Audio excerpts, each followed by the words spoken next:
get ready because everything is about to change. There's a new way of living life and doing business that will blow your mind. This is a podcast all about the timing of life and the timing of success. It's what we call the Right on Time life. And you are listening to the Right on Time podcast with Amber McHugh.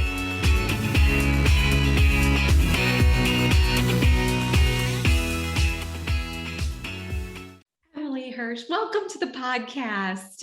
Thank you. I am so excited. Me too. And for you, as you listen, this is the first time Emily and I have officially talked in person. So this is so fun. This is so real. We didn't even I'm not going to ask you any pre-questions about anything else in your life. I did ask about your remodel and where you are right now, but I've stopped it there so we can keep it all super real on this podcast today. So, and Emily, I just want to commend you and say how much I value you from the jump, because we ask when we are gearing up to speak to someone on the podcast, what anything specific you want to talk about or that you don't want to talk about. And you're like, open to anything, everything. I'm like, oh, that's fun. So we're going to have some fun today. Yay. So we were talking about that remodel. Since I mentioned that, you're remodeling your house right now. You've got some makeshift work arrangements. You've got a family. You've got a lot going on. How does it feel? How are you doing? Yeah, I really do. Yeah, we're in a remodel, which if you've remodeled, supposed to be 6 weeks. I think we're on week 11 at this point. If it's not done yet, we're almost there. We left our house. I'm like such a planner. We left our house for 6 weeks. We're going to come back. It was supposed to be done at that point. We went to Colorado and then I came back. It wasn't done. My kids had to start school. So we had no kitchen for a month. We have our kitchen now, at least, but I don't have my office yet. So, but you just make it work. And then, you honestly learn through those things how little you actually need to be happy. Like it did have some good family bonding moments, but I do have a 1, 4, and 6-year-old. So they loved it. They thought we were like camping up in the playroom, which we were, but I was going a little crazy. So you said you realized how little you need, which is something that I'm living like every time because we move. My husband's in the foreign service. So we're moving around every couple of years. And that's our average schedule. Yeah. And I'm like, oh, I need to streamline even more. What came up for you on like realizing how little we need? Yeah. I mean, it really for me, it put me back to where I was like before I had kids, when I didn't have a lot of money with my husband and like how we used to live. And I was like, man, we were like so simple and so happy then. And like life got so chaotic and crazy and you think you need all these things and you really don't. Like happiness comes from like the quality time and a lot from your perspective. And so I'm not going to lie. Like I got home from the trip and I had a complete meltdown the first night. Like crap was everywhere. I couldn't even like unpack my suitcase. I was like, I am like a very organized person. So I had a complete like total meltdown, like embarrassing to my kids where I was like throwing a tantrum. Oh my gosh. But I chose to like, okay, I'm going to make this work. Like we're lucky we have this beautiful remodel happening. I just spent 6 weeks in Colorado and California. And so it was all like a lot about mindset, but I did have a moment, a night that my kids still are like, Mom, remember when you like totally melted down over this? Yeah, I do. These are good stories though. And I think one of the things that stood out to me right there is that I had a moment but it didn't define everything about the experience. Like we're going to point to it and we're going to laugh and it was a moment and I'm back on track. Yeah, exactly. Oh my goodness. It's interesting because you run a pretty significant business. And I was thinking about that as you were talking about simplicity and, business can get a little wild. Like for example, you've done over 107 million in generating revenue from ad spend and managing ads. And you've done 26 million ad spend over the time that you have ran your agency. Yeah. Like these are big numbers. Yeah. How do you keep that simple? Like managing a team, managing an agency, managing big accounts. Like you work on big brands. Yeah. Yeah. Yeah, I mean, honestly, like it all comes down for me to process. Like that's what I've learned. I've been building my team now for about 4.5 years, and I've got 27 Mhm. employees now. And everything is processed. Like I think going into it, I thought, oh, you gotta like find the unicorns, like find these people who can just do everything, and I barely have to train them.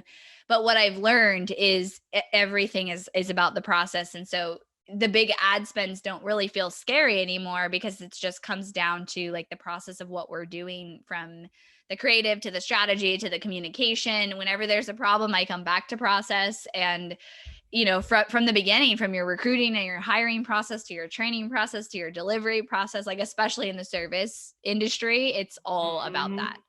Oh my gosh. I love systems and process, as you probably know.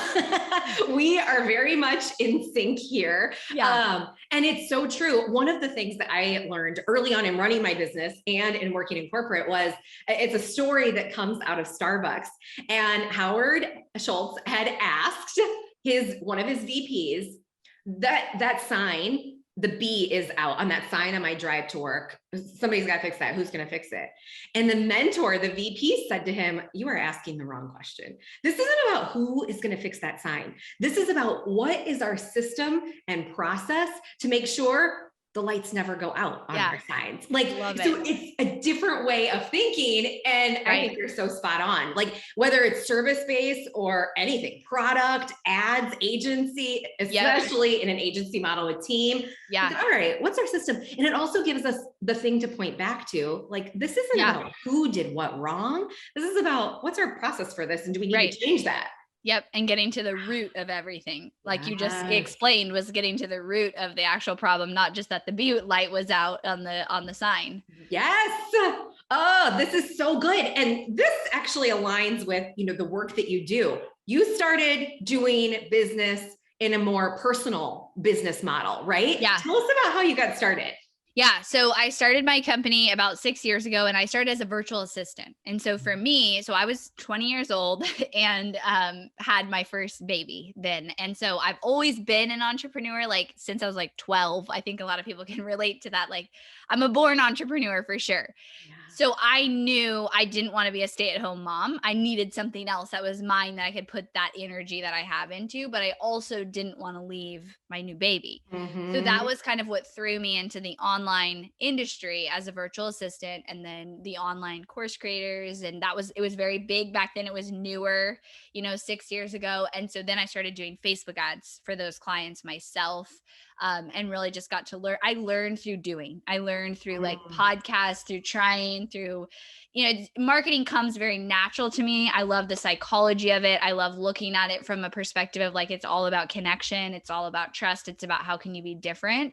So that all comes naturally. But as far as like everything I've done, I dropped out of college. Like I didn't have some amazing mentor. I like bootstrapped it. And then I got to the point where I had my second child, and I was like, okay, I can't keep doing all this by myself. Like I was doing the ad copy and the billing and the sales calls and all the things. So that's when I decided, okay, I'm going to start building a team. That's where I was like, I have no idea what I'm doing. I did get a mentor at that point, and I've learned so much. And if I look back, like what I was doing 4 years ago on Facebook ads to now, I mean, I don't actually run the ads. I don't do anything in the day-to-day execution. Like I'm in the leadership role now. So it's very different.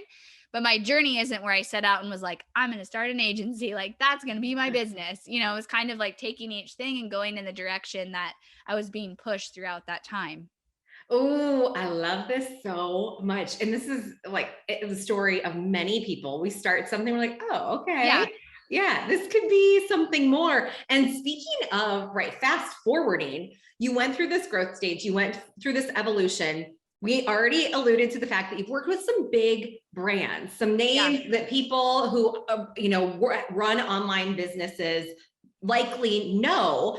How did you connect with these people? How did you build the agency? So like, I'm going to do the big dollars, right? They don't feel like big dollars now because you've got the process. Yeah. But how did you go from that I'm starting an agency to, no, we're doing like significant ad spend here? Yeah, it really just started happening. So we got our first big client was Marie Forleo, like in the beginning when I was even starting. I was still like very heavily involved. So I was the one meeting with their team and doing all those things. And from there, and that came from like a referral. And so it was just someone referred me to her, someone on her team. So that was super cool and amazing. And then from there, like once you get in, you then are in, and everybody like knows each other. And so we got a lot more referrals. And that pushed me to go the direction. Well, two things. That pushed me to go to the direction of like, okay, we became this more elite agency working with these bigger names. But I also like 2 years ago, 2.5 years ago, I didn't want to just be that. I made that decision of like, I love working with the big clients and the big names. Some are difficult, and you see the behind the scenes of that. And I also was like, I also want to help the business owner though, that has like, is just starting and has no, because really there's more of them. And I also think true marketing skill comes in when you can take something that has had zero sales and zero success and bring that success versus someone who's like already making millions, done 8 launches. They're going to come do like repeat the process. They need innovation. So I started like a done with you program because I really believe that anybody can be successful with their marketing if they follow a formula and a process. And so I had like, I went in that direction, and we still have our elite service, but I also wanted to be able to help people because there's so many more, right, who want to start their business from the ground up, or maybe they've made less than $10,000. And so they need that support that I wanted to give. You know, you said something that gave me head to toe goosebumps, which was, yeah, we can do it on a proven model. We've launched 8 times. It's successful. Yeah. Okay, we know. But when we come back to a new product and scaling it up and starting from scratch, it's a different energy. What I heard there was like, it's challenging. It's a new challenge. How do you navigate that when you're starting something new? Because so many of us either have established businesses with models in place, right, but we want to make a change to it. And it feels like we're starting over, or we're entrepreneurs, we're starting new stuff all the time. So how do you navigate that when you're like, new product, new brand, let's make this happen? Yeah. So, I mean, I have a process and a formula, and I think marketing is a process of mostly like refinement of test, refine, repeat. And you just keep doing that until you're successful. And so that's where I believe anybody can be successful with selling, you know, their offer and building a business if they're willing to commit to that process. If they're expecting results in 14 to 30 days or they're out, like you may as well not start. But for me, like the first like foundational thing is the messaging and like the offer positioning and your understanding of your ideal customer and doing that work. And if you can do that and build that foundation and get clear on your offer and your offer positioning, the marketing becomes so much easier and clearer after that. So anytime someone's starting something new, that's where we start is with that messaging, with that offer positioning. How are you going to be different? How are you going to stand out? How are you going to connect to your audience? Because that has to come before ads, before your funnel, before your strategy, before all of it. I so value and appreciate that. I'd say one of the things that I struggle with is getting sexier with my marketing messaging because, and we've shifted to this concept of the modern CEO. And we are here to help you run your business better and lead your business because we want sustainability, not one-hit wonders. So when we come in, we're like, I need this in 14 days. Okay, we're gonna try. But if I want to work with the people and support people who are going for long-term growth and sustainability, and it's not always sexy. So how do you take something, and there are a lot of people who are like, it's been done before, or, oh, this isn't super sexy. How do you make offers that aren't super sexy necessarily, but they're like the vitamins, not the I broke a leg, I need help now, but you need this. You still need this. What do you do in those situations? Yeah, that's such a good question. I would say number one is getting clear on your ideal customer, what they're saying, like what's their frustrations, what are they trying that's not working? Because even if what you have isn't, you know, sexy, like you're saying, if they're struggling, if your ideal customer is struggling and having problems, you can make sure that your offer is an answer to that problem. And so first, like, as long as you're clear on that and you can talk to them in their language and on their level related to your offer, that's like step number one. And then the second piece I would say is, how is your offer different? Like, you don't want to be a commodity where you're just kind of compared like by price, right? You want to be, and that's kind of always been the goal with my business, is like, we are different than any other agency out there. And here's why. Yeah, why? Fill in that blank. Yeah. And so for us, the why for me has always been like, we're not just an agency where you're going to hire ads. Like we're like hiring an entire marketing team. And so I've evolved that over the years. And now it looks like, okay, you get a strategist, you get an ads manager, you get a full creative team, you get content ideas. And that's always been like one of my angles. And then also we are extremely urgent and innovative, which I think a lot of people like, they're still doing what they were doing a year ago or 18 months ago. And that just doesn't work in this industry. And so your why might be different of why are you different? But if I sat down with you and just having a casual conversation was like, why should I buy your offer? What would you say? And it can't just be like, oh, it's the cheapest or it's the best price. And I think a lot of people think that's like the hook is like, I'll have a really good price or whatever. And I think you have to figure out what's your process, what's your values, what's your why, your company why that makes you different than the other options out there for people. So good. You said something that made me think. Do you think it's important to niche down, or do you think, like you described to me what I would look like as a differentiator of specialty? Like we're in the marketing space, and here's how we do things different, right? Which to me also stands out. Like, so do you believe it's important to have both? Do you look at sort of specialty differentiators different than niche? What's your take on that? Yeah. So, I mean, I do think it's important to niche down. I think there's a balance though, because I think sometimes people do it too soon. Where they like hear that advice and they're like, okay, I need to niche down and I'm going to say no to all these things, but they don't really know why. So if you look at my journey, it's like I was a virtual assistant. I was doing everything when I started. Like I was helping with Facebook ads. I was loading emails, like you name it. I was doing it. I said yes to everything. And I think that's a journey like a lot of us have to go through. Yeah. But then over time, you do have to niche down for a few reasons. And one is your marketing and how specific you can talk to someone. Because imagine now if I was like, we do every single thing for your online business, like it wouldn't sell. And the other reason is your delivery. Like you can't, like you're talking about process, like you can't serve everybody the same, especially, with marketing. So for us, like we don't work with brick and mortar businesses because that's a completely different marketing strategy than online brands and that strategy. So you also have to figure out your delivery. Like if you want to scale, you can't keep doing everything. And that's a big part too. Yeah. So yes, I think it's important to niche down, but not just because someone told you to do that, but because you have like actual reason. Yeah. And you do want to talk specific to people. Like you don't want to just be like, I help you save time. I always say to people, like, if everybody in the world wants that thing, that's not specific enough because, that's not going to stand out. So you have to take it a couple of layers deeper, what problem you solve.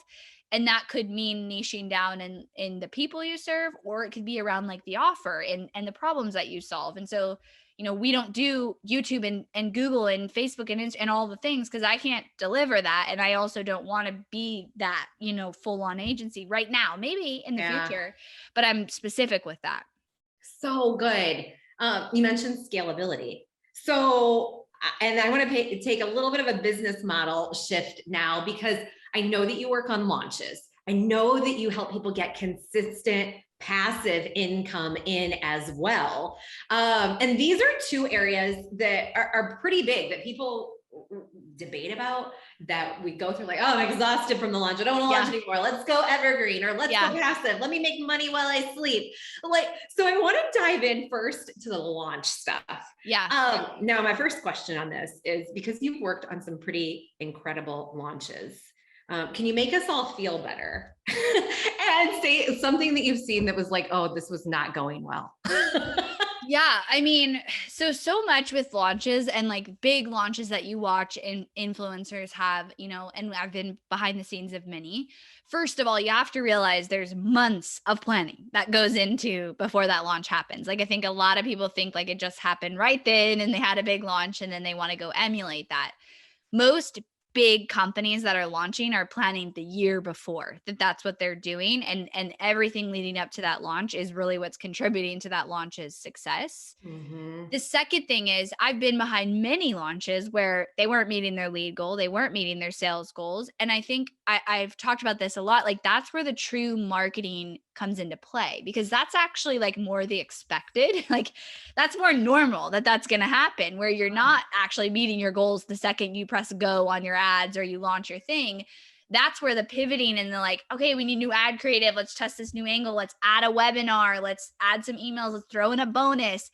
That might look really smooth on the front end when you're viewing someone's launch. That's all happening like a lot of times by the moment in the back end of a launch. The other thing is you have to also see, do they have a huge warm audience? Because every time they launch, it's easier for them to, they have an audience, that's been sitting on their email list or following them for years. And so you can't like level yourself at the same place unless you have that same thing. But I'll also say in the last year, they've had to work a lot harder. Yeah. It's gotten harder. And so what used to be easy 4 or 5 years ago, I can guarantee for everybody, they're working harder. They have to be different. They can't template things anymore. They can't do exactly what they did last year again this year. They've got to have new. They've got to have unique. If it's just the different wrapping paper on the webinar, it's got to be different. So that's also become a massive thing. And I think people who don't realize that are in for a surprise when they go to launch and they're like, we did the exact thing we did last year and it didn't work. And it's like, yeah, because it just gets stale faster. It gets stale faster. Okay, what is driving that? Because I have talked to so many people in the last 6 months who are like, oh, that launch didn't go as planned. Oh, right. It's not performing like usual. I changed these things up to try and adapt to what changes in the market and the landscape. And this is in multiple industries, not just B2B or business to business consumer. And it's across the board. So what is driving this need for change and updates? Yeah. So number one, you have the iOS updates, but I do feel like those are a little bit of an excuse to be like, oh, it's just because of that. Right. So that's my opinion, because I've seen really successful launches and campaigns too. I think it is human behavior that's changed in our attention span. So now you have the content like TikTok or Reels, and it's new every day. Like, I need a new video that's 15 seconds. I need new. It's a stimulation. I'm bored. I can't read a long blog post. I can't listen to a long podcast. I can't watch a 90-minute webinar. That's our audience now. Like, they're like crazy. Like, we're all humans. Like, we're stimulated like crazy. And so a lot of times I think what happens is the problem is in the creative. The problem is in you're using templated images or ad copy that's like very formatted, the same as what you used to. It doesn't stand out. It looks like everything else in the feed. And people are also more weary of ads, of webinars, of online courses, or whatever it is. But like you said, it's across multiple niches. I think it's gotten more saturated. Your audience's attention span is way shorter than it used to be.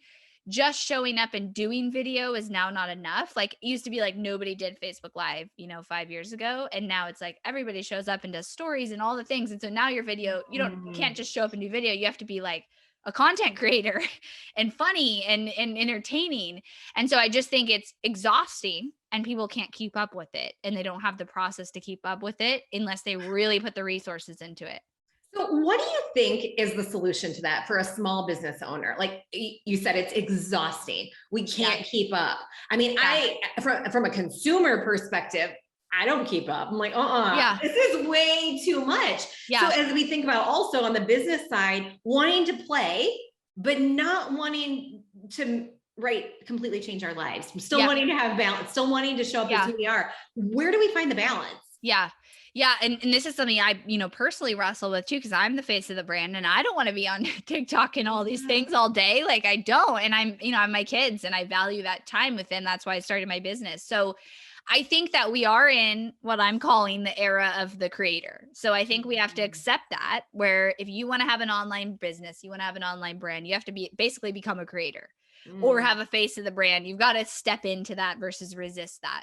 But I do believe that you can create a process and a system and support where you don't have to actually be online all day and constantly pumping out content, if you can get the support and you can look like you are. So one thing, like in my internal team, like I probably spend 2 hours a month recording reels and videos, but there's a lot of planning that goes into that. My team finds a bunch of inspiration. They pull it all in a deck. We have like one day set aside where I do it. They're editing it. So there's a way to streamline it, but you can't resist stepping into it and be like, I refuse to do those, and you definitely have to do it in your own way still.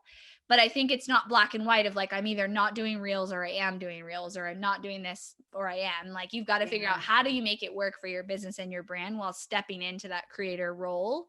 And, internally on my team, but also in our delivery, we've added a ton of resources around this, around content ideas, innovative video ideas, video editing, messaging, because I don't want my clients to have to spend all day doing this anyways. Like, it's like, how do we create it the minimum amount of time, and then build in the resources to constantly come up with the new ideas? Because that's the thing, is like, you basically always have to put new wrapping paper on your stuff. So if you do a launch, it's got to have like this fresh new taste to it. And that's been my experience for the last year.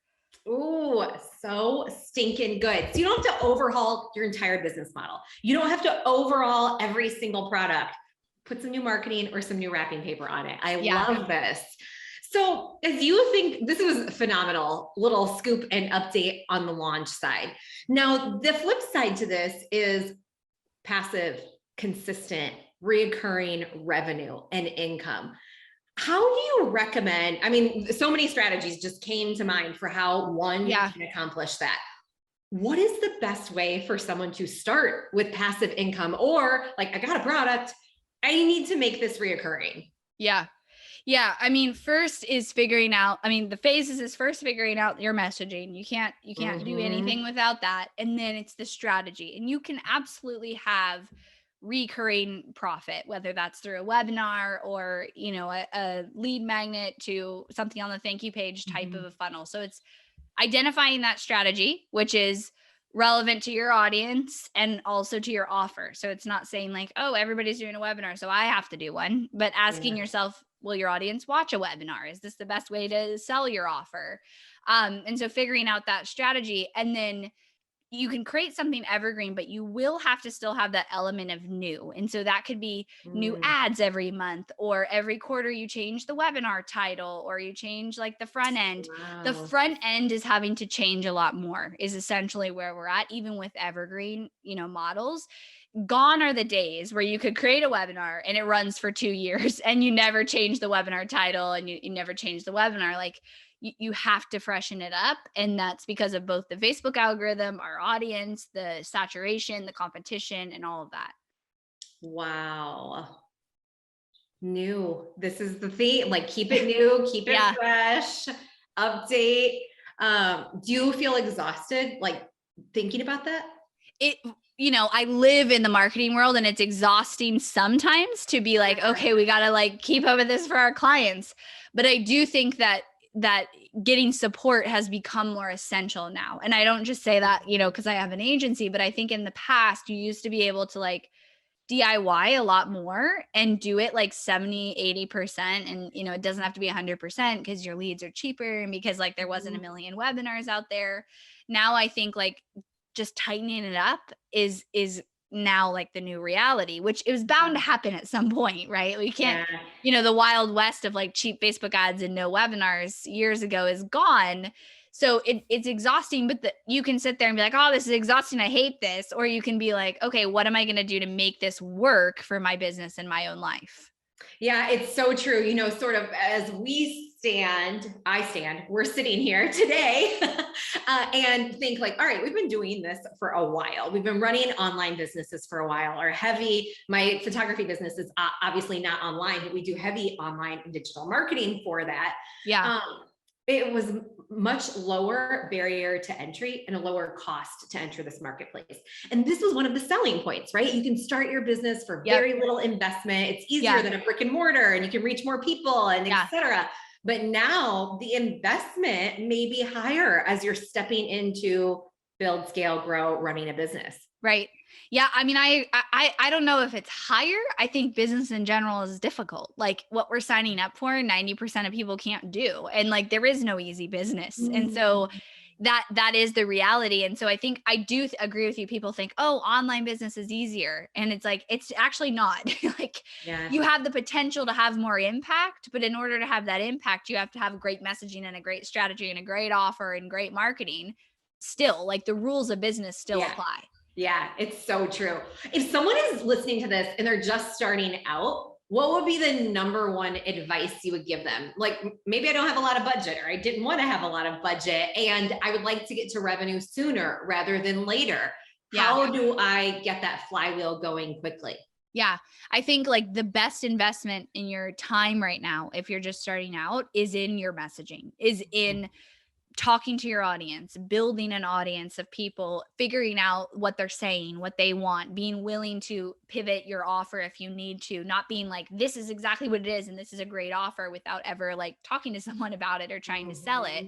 So I almost think sometimes people starting out now, like it is a little more difficult, but at least you're starting with a solid foundation now. Like you have to, where I'd say like the people who didn't have a solid foundation and were successful like 4 or 3 years ago, they're pissed right now. They're like, this used to work and it doesn't work. And like, they're really struggling because they're like trying to blame, whatever. And it's like the industry has changed. And so now you have to go back and build your solid foundation that you never had to be successful. And so I think if you're just starting out, don't feel like, oh, I'm at a massive disadvantage because it's so hard. It's just like, no, you have to set the solid foundation that everybody has to set. And at least you're not going to do this and have to go back and fix it a year from now.